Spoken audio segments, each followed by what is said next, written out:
Fitter knowledge by Arun sir YouTube channel पर आप सभी का स्वागत है। पिछले भागों में हम निम्मी क्वेश्चन बैंक फीटर के लिए प्रश्नों की चर्चा कर रहे थे। आइए हम इसके आगे देखते हैं। क्वेश्चन नंबर 201 है, कौन सी बियरिंग लोडिंग बियरिंग अक्ष के समकोण पर होता है? Which bearing loading is right angles to the bearing axis. जब राइट एंगल की बात आएगी तो जनरल बियरिंग होता है। जब 90 डिग्री की बात आएगी तो ऑप्शन जनरल बियरिंग की तरफ जाएगा। क्वेश्चन नंबर 202 है, which type of bearing has provision to wear adjustment. Which type of bearing has provision for wear adjustment. इसके लिए जो होता है इसका ऑप्शन हो जाएगा option number A, adjustable slide bearing. Adjustable slide bearing. Question number 203 है, इस कुंजी का नाम बताएं। इस कुंजी का जो नाम होता है यह एक वुड रफ की है। वुड रफ की होता है, वुड रफ की। 203 देखिए ऑप्शन नंबर सी में दिया हुआ है, वुड रफ की। अब देखते हैं आगे क्वेश्चन नंबर 204, बाल बियरिंग का कौन सा हिस्सा असेंबली के साथ घूमता नहीं है? जब बाल बियरिंग हम बनाते हैं या बाल बियरिंग का आउटर रेस होता है या इनर रेस होता है, यहाँ पर बाल केज में बॉल्स लगी होती हैं, फिर एक सेपरेटर लगा होता है, इस प्रकार से बियरिंग होती है। तो इसका जो आउटर रेस होता है यह नहीं घूमता है, इनर रेस जो होता है शाफ्ट के साथ घूमता है। यह जो आउटर रेस है यही दिया हुआ है, बाल बियरिंग का कौन सा हिस्सा असेंबली के साथ घूमता नहीं है तो इसका ऑप्शन हो जाएगा option number C, outer race. Question number 205 देखते हैं, एल्युमिनियम मिश्र धातु बियरिंग में बियरिंग और जनरल के अतिरिक्त क्लियरेंस क्यों दी जाती है? तो इसका ऑप्शन हो जाएगा option number D, high thermal expansion को काबू पाने के लिए। हाई थर्मल एक्सपेंशन को काबू पाने के लिए। क्वेश्चन नंबर 206, बियरिंग असेंबली में रोलिंग तत्वों के साथ कुंचन होना कैसे रोकता है? इसका ऑप्शन हो जाएगा बाई केज, केज के द्वारा, by cage. Rolling elements avoid to bearing assembly, क्योंकि यही जो केज होता है, जो केज बना होता है इसी में फिट रहते हैं बॉल्स, यही जो होता है घूर्षण होने से रोकता है। क्वेश्चन नंबर 207 देखते हैं, पाइप के कार्यों में एल्बो तथा बेंड के विचलन का कोण कितना होता है? एल्बो 90 डिग्री तथा बेंड 45 डिग्री पे होता है। क्वेश्चन नंबर 208, स्टपिंग बॉक्स के पास लगे वाल्व से पानी का प्रवाह कैसे रोका जाता है? पानी के प्रवाह को रोकने के लिए पैकिंग विथ एस्बेस्टस हैम्प यानी एस्बेस्टस हैम्प के साथ पैकिंग का प्रयोग करते हैं। क्वेश्चन नंबर 209, पाइप लाइन में एक्सेंट्रिक रिड्यूसर की पोजीशन कैसे होती है? तो इसका ऑप्शन हो जाएगा option number D, horizontal position में लगाया जाता है। हॉरिजेंटल पोजीशन यानी कि क्षैतिज। क्वेश्चन नंबर 210, मजबूती से बंद होने के बाद भी घर के नल से पानी टपकने को रोकने के लिए हम क्या करेंगे? वाशर को बदल देंगे, ऑप्शन नंबर बी। पानी को पाइप को कैसे वर्गीकृत किया जाता है? उसके मटेरियल के अनुसार, विभिन्न प्रकार के मटेरियल के अनुसार विभिन्न प्रकार के पाइप अवेलेबल होते हैं। 212 देखते हैं क्वेश्चन नंबर, इस चित्र का नाम बताना है या पाइप फिटिंग का क्वेश्चन है या 45 डिग्री पे बना हुआ एक एल्बो है। इस पाइप फिटिंग का नाम क्या है? इस पाइप फिटिंग का नाम जो है रिड्यूसर टी जॉइंट है। Reducer T joint. यहाँ देखिए इस पाइप का डाया ज़्यादा है, इस पाइप का डाया कम है, इसलिए रिड्यूसर टी जॉइंट। इस पाइप फिटिंग का नाम बताइए। इस पाइप फिटिंग का नाम जो होता है इसेंट्रिक रिड्यूसर होता है। Eccentric reducer. यहाँ पे जब ज़्यादा एक तरफ डाया ज़्यादा एक तरफ डाया कम हो तो इसेंट्रिक रिड्यूसर का उपयोग करते हैं। दो विभिन्न व्यास के पाइपों को जोड़ने के लिए इसेंट्रिक रिड्यूसर का इस्तेमाल किया जाता है। आगे देखते हैं क्वेश्चन नंबर 215, आंतरिक चूड़ियाँ वाले पाइप लाइनों को बंद करने के लिए किस मानक फिटिंग का प्रयोग किया जाता है? उसके लिए हम प्लग का इस्तेमाल करते हैं, ऑप्शन नंबर ए, प्लग।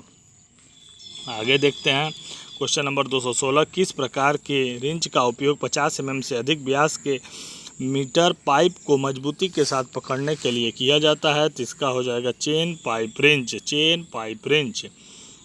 पाइप के जोड़ में यक्ष भाग क्या है? जो यक्ष भाग होता है हेम्प पैकिंग होता है। Hemp packing. 218 में यक्ष भाग को बताना है या क्या है? या शाफ्ट या स्पिंडल है। शाफ्ट या स्पिंडल। यदि स्पिंडल लगातार घूम रहा है जिसके गेट वाल्व बंद नहीं हो रहा है तो इसके ठीक करने का क्या उपाय है? घिस चुके हुए पार्ट को बदल देंगे। किस प्रकार के पाइप जॉइंट 90 डिग्री पर ब्रांच बनाता है? तो यह होता है टी जॉइंट। इस प्रकार से होता है टी जॉइंट। इधर से दो पाइपों को जोड़ सकते हैं, ऊपर की तरफ एक पाइप को जोड़ सकते हैं, यही होता है टी जॉइंट या टी ब्रांच। आगे देखते हैं question number 221। What is the name of plumber tool assemble to traditional pipe of the 50 mm to 150 mm diameter. Plumber tool का नाम क्या है? जिसे हम चेन पाइप रिंच कहते हैं। चेन पाइप रिंच की सहायता से हम 50 mm से 150 mm तक व्यास के पाइपों को पकड़ सकते हैं। पाइपलाइन में इस प्रतीक का नाम क्या है? पाइपलाइन में इस प्रतीक का नाम जो होता है रिड्यूसर कंसंट्रिक होता है, क्योंकि यह दो भिन्न पाइपों को जोड़ने के काम में आता है। दो विभिन्न व्यास के पाइपों को जोड़ने के लिए दृष्टि और सतह के बीच 30 डिग्री पर दृश्य पाइप का निरीक्षण कैसे करेंगे? तो डायरेक्ट विजुअल टेस्टिंग यानी कि प्रत्यक्ष दृश्य परीक्षण की सहायता से हम पता कर सकते हैं। Question number 234। पाइपलाइन में कंसंट्रिक रिड्यूसर उपयोग कहाँ किया जाता है? तो इसका हो जाएगा ऑप्शन नंबर ए। कंसंट्रिक रिड्यूसर जो होता है वर्टिकल पोजीशन में उपयोग किया जाता है, जबकि आगे देखते हैं इसमें यक्स के भाग का नाम बताना है। यह क्या है? यह एक वाल्व सीट है। Valve seat, option number D, valve seat. केवल एक दिशा में प्रवाह को अनुमति देने के लिए किस वाल्व का प्रयोग किया जाता है? तो नॉन रिटर्निंग वाल्व, उसे एनआरवी भी बोलते हैं। एनआरवी, नॉन रिटर्निंग वाल्व, एक दिशा में केवल प्रवाह होता है। फिनिश ट्यूबुलर सतह पर किस प्रकार के रिंच का उपयोग किया जाता है? तो उसे हम स्ट्रैप रिंच कहते हैं। Strap wrench. Question number 228। X के रूप में चिन्हित भाग को बताना है। यक्स के रूप में जो चिन्हित भाग है यह कटर व्हील है, तथा इसके ऊपर जो बना हुआ है यह वाला यह जो होता है गाइड रोलर्स होता है, लेकिन इसमें यह पूछा है यह क्या है? Cutter rollers. Question number 229। Pipe wise कितने मिलीमीटर व्यास के पाइपों को पकड़ने की क्षमता रखता है? पाइप वाइज जो होता है 63 mm व्यास के पाइपों को पकड़ने की क्षमता रखता है। इस रिंच के प्रकार क्या है? यह जो रिंच है स्ट्रैप रिंच है। Strap wrench. आगे देखते हैं चेन रिंच के साथ उपयोग किए जाने वाले पाइप का न्यूनतम व्यास क्या है? 50 mm से 150 mm तक पकड़ता है, इसलिए ऑप्शन नंबर बी हो जाएगा। 50 mm सबसे न्यूनतम व्यास पूछा था, सबसे अधिकतम पूछता तो 150 हो जाता। पाइप डाई द्वारा काटे जाने वाले बाहरी पाइप थ्रेड की सीमा क्या है? तो यह हो जाएगा 1/4 से 4 इंची। 1/4 से 4 इंची तक, ऑप्शन नंबर बी। यक्स के रूप में चिन्हित भाग को बताना है। यह क्या है? एडजस्टेबल नट है। इसी के सहायता से हम मूवेबल जा को आगे पीछे कर सकते हैं। एडजस्टेबल नट। पाइप के प्रवाह की दिशा को मोड़ने के लिए हम किसका इस्तेमाल करते हैं? यूनियन की सहायता से पाइप को जोड़ते हैं, प्लग की सहायता से पाइप को बंद करते हैं, कपलिंग की सहायता से पाइप को जोड़ते हैं। जो एल्बो होता है कुछ इस प्रकार से 90 डिग्री पे जो मुड़ा होता है, उसी की सहायता से प्रवाह की दिशा को मोड़ने में किया जाता है। इस प्रकार से जो बना रहता है इसी को एल्बो कहते हैं। Question number 235। किस पाइप फिटिंग में 90 डिग्री और शाखाएं व्यास में समान हो जाती हैं? 90 डिग्री की जब बात आएगा तो टी जॉइंट होता है। T joint. आगे देखते हैं क्वेश्चन नंबर 236।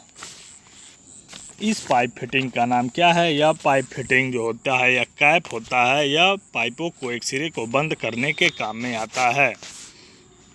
आगे देखते हैं इस पाइप फिटिंग का क्या नाम है? यह जो है रिड्यूसर है। रिड्यूसर दो विभिन्न व्यास की पाइपों को जोड़ने के काम में आता है।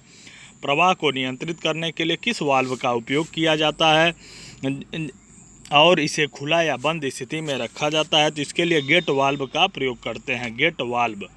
यूनिवर्सल कपलिंग का उपयोग कहाँ होता है? यूनिवर्सल कपलिंग का प्रयोग जो होता है ऑटोमोबाइल्स में किया जाता है। ऑटोमोबाइल्स। क्वेश्चन नंबर 240 है। वाहन प्रोपेलर शाफ्ट पर किस प्रकार की कपलिंग का उपयोग किया जाता है? वाहन प्रोपेलर शाफ्ट पे जो होता है यूनिवर्सल कपलिंग का प्रयोग करते हैं। लॉन्ग रेडियस एल्बो की त्रिज्या साइज क्या है? लॉन्ग रेडियस एल्बो की त्रिज्या size 1/2 bore of the pipe, option number B.